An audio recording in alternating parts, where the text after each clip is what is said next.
Democrats last had the majority and proposed blowing up the Senate rules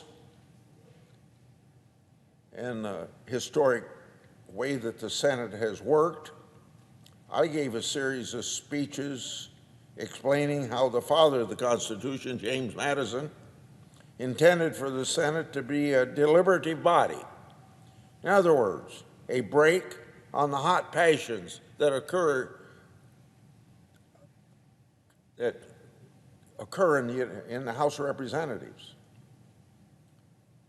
I repeated my deeply held opposition to gutting the Senate process, even when my party took control of all three branches, and it would have been politically expedient in the short term. I don't know how many times President Trump brought up doing away with what we call the filibuster, or the 60-vote requirement. It was even followed by a lot of our Republican Party grassroots wanting to overcome Democrats' use of the cloture rule to block the Republican agenda during those 4 years. But I spoke out strongly against it in 2017.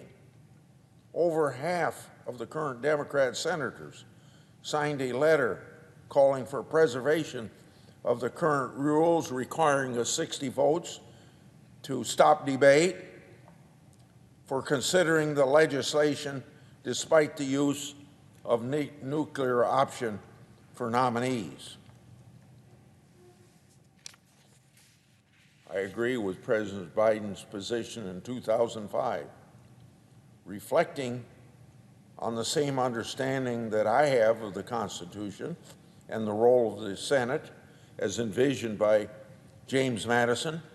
Then Senator Biden said this, quote, "That's the reason we have the rule. So when one party controls all levers of government, one man or woman can't stand on the floor of the Senate and resist the passions of the moment," end of quote. Even Senator Schumer, the majority leader, said at that time, gutting the cloture rule would be a quote-unquote doomsday for democracy.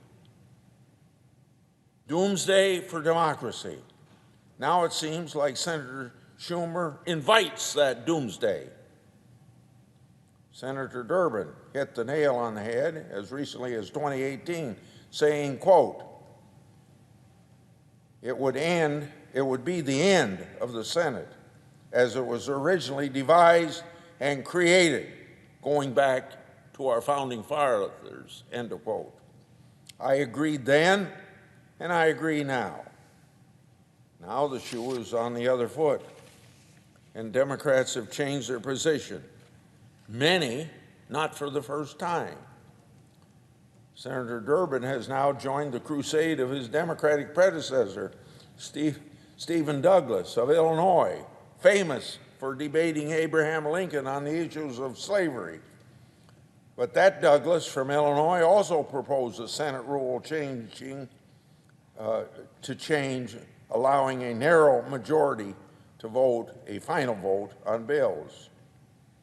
Hypocrisy is not rare in politics on both sides of the aisle, but the fact that Democrats switch principles on such a consequential matter whenever Senate control changes from one party to the other is particularly glaring.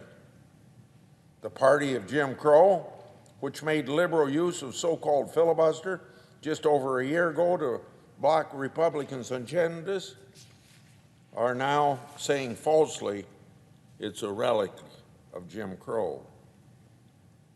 I do not see how they can look the voters in the eyes with no sign of embarrassment.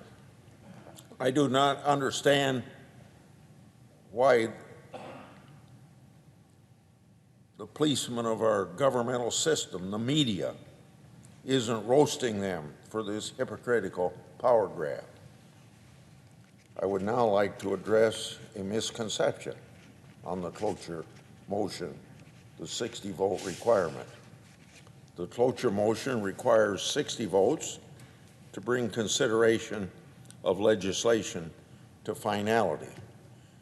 Just because it can be used to block legislation does not mean that the term cloture always equals a filibuster.